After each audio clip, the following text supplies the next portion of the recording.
বাসাটা আজকে ফাঁকা, কারণ বউ বাহিরে গিয়েছে। এখন গার্লফ্রেন্ডকে একটা কল দিয়ে বাসায় আসতে বলি, তার সাথে আজকে অনেক গল্প হবে। হ্যালো বেবি, তুমি কোথায়? তাড়াতাড়ি বাসায় চলে আসো, বউটা জানি কোথায় গিয়েছে। আমরা আজকে গল্প করব অনেক, তাড়াতাড়ি চলে আসো।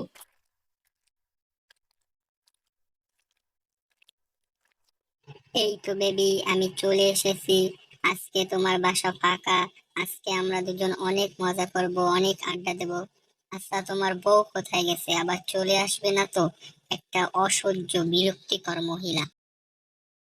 না, ও নিয়ে তুমি চিন্তা করো না। ও মনে হয় এত তাড়াতাড়ি আসবে না, যদিও চলে আসে আজকে ওর খবর আছে। ওকে ডিরেক্ট আজকে মেরে ফেলবো, তুমি দেখো।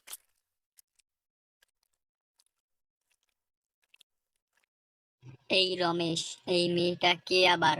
আমি একটু বাড়িতে নেই, তাই তুমি বাড়িতে আড্ডা দিচ্ছ? আজকে তোমার খবর আছে। এই, তুই আবার আমার কি খবর করবি রে? তোর জন্য আমি শান্তি মতো কিছু করতে পারি না।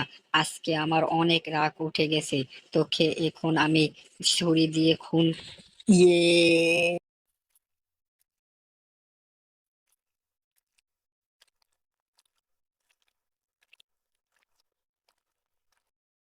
আপনি আপনার বউকে খুন করেছেন, তাই আপনাকে এখন জেলে নিয়ে যাব। চলুন আমার সাথে।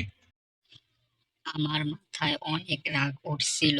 ও আমাকে উল্টো পাল্টো কথা আমাকে নিয়েন না প্লিজ। আপনি যা বলার থানায় গিয়ে বলবেন, এখানে আমি আপনার কোনো কথা শুনবো না। পুলিশ রমেশকে ধরে থানায় নিয়ে যায় তার কোনো কথা না শুনে। এবার বলুন, আপনি আপনার বউকে খুন করেছেন কেন? আসলে স্যার, আমার বউ আমাকে অনেক জ্বালায়, তাই খুন করে ফেলেছি। স্যার, ভুল হয়ে গেছে, আর হবে না। এইবারের মতন কিছু টাকা দিচ্ছি, ছেড়ে দেন, আর করব না। এরপর পুলিশটি ঘুষ নিয়ে এই লোকটিকে ছেড়ে দেয়। বেবি, তুমি চলে আসো। আমি থানা থেকে ছাড়া পেয়েছি।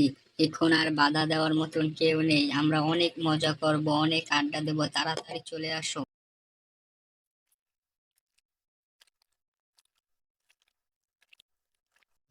বেবি, আমি জানতাম পুলিশ তোমাকে থানায় আটকে রাখতে পারবে না, কারণ তুমি অনেক সাহসী। যাই হোক, আজকে আমরা অনেক মজা করব, পার্টি হবে। ওই নিঠুর লোকটা এই মহিলাকে মেরে মাটি না দিয়ে জঙ্গলে ফেলে রাখে, এর কারণে এই মহিলার আত্মা ভূত হয়ে যায়। যারা আমাকে খুন করে এই জঙ্গলে ফেলে গেছে, তাদের আমি মেরে ফেলে আমার হত্যার প্রতিশোধ নেব। কাউকে ছাড়বো না। এই ছুরি দিয়ে আমি তাদের খুন করব। হা হা হা হা হা।